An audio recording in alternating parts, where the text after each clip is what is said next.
کہ جو نفع رسانی کی بجائے اپنے ظلم کو جسٹیفائی کرنے کے لیے ہے نا، اپنے ظلم کو جسٹیفائی کرنے کے لیے ہے، تو وہ رول کو فالو کرنا کبھی صحیح نہیں ہوگا۔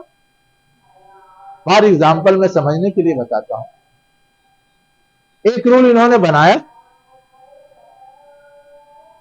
کہ جو لوگ بھی سرکاری خدمت کریں گے ان کو پینشن دی جائے گی، ٹھیک ہے، سب کے لیے تھا، سب کے نفع کے لیے تھا، ٹھیک تھا۔ اب انہوں نے اس رول میں تبدیلی کی۔ کیا تبدیلی کی؟ جو عام امپلائی ہیں گورنمنٹ کے، ان کو اب پینشن نہیں ملے گی، لیکن جو ایم ایل اے ہیں، ایم پی ہیں، ان کو پینشن ملے گی۔ زندگی بھر ایک بار بن گئے تو زندگی میں لیتے رہیں گے۔ آپ کو علم نہیں ہے، اس میں اور ظلم شامل ہے۔ کوئی اگر 4 بار بنا ہے ایم ایل اے یا ایم پی تو اس کو 4 پینشن ملتی ہے، 4 بار کی الگ الگ۔ اس کے لیے حکومت کے پاس پیسہ ہے، اور عام عوام جو خدمت کرتی ہے آفیسر بن کے یا ریلوے میں یا کہیں اور پوسٹ میں، اس کے لیے حکومت کے پاس پیسہ نہیں۔ یہ ظلم ہے۔ میں اسی لیے کہہ رہا ہوں کہ ایسے اصول جو سب کی نفع رسانے کے لیے ہوں، ٹھیک ہے، فالو کیا جائے گا۔ اگر سب سے پینشن ختم کر دیا جاتا تو کہا جاتا سرکار کنگال ہے، ٹھیک ہے، لیکن اپنے لیے تو باقی رکھا اور سب کے لیے اڑا دیا، اب اس پہ تو اعتراض ہوگا، اس پہ تو شکایت ہوگی، اس کے خلاف تو آواز اٹھے گی۔ اور اس صورت میں ہم جو ٹیکس دیتے ہیں جس سے سرکار کی ساری ضرورت پوری ہوتی ہے، ہمیں سوچنا پڑے گا کہ ہم دے کہ نہیں دیں، اس لیے کہ حکومت ہم کو تو نہیں دے رہی ہے، خود لوٹ رہی ہے۔ یہ آواز تو پارلیمنٹ میں کوئی ایم پی ایم ایل اے نہیں اٹھاتا، اس لیے کہ سب ایم ایل اے ایم پی کو تو ملنے والا ہے تو وہ کیوں اٹھائیں گے؟ جو لوگ آ رہے ہیں سب کو بریانی ملے گی تو کیوں پھر آپ کو ہی آئے گا؟ کوئی کیوں اٹھائے گا؟ کوئی نہیں اٹھاتا، کوئی بھی حق بات کرنے والا نہیں، کوئی حق بات کرنے والا نہیں، سب کو تو مل رہی مٹھائی نا۔ ایسے پتہ نہیں کتنی چیزیں ہیں جس کے بارے میں ہم نہیں جانتے، یہ تو میں نے صرف سمجھنے کے لیے بتایا ہے۔ چلیے، وآخر دعوانا ان الحمد للہ رب العالمین۔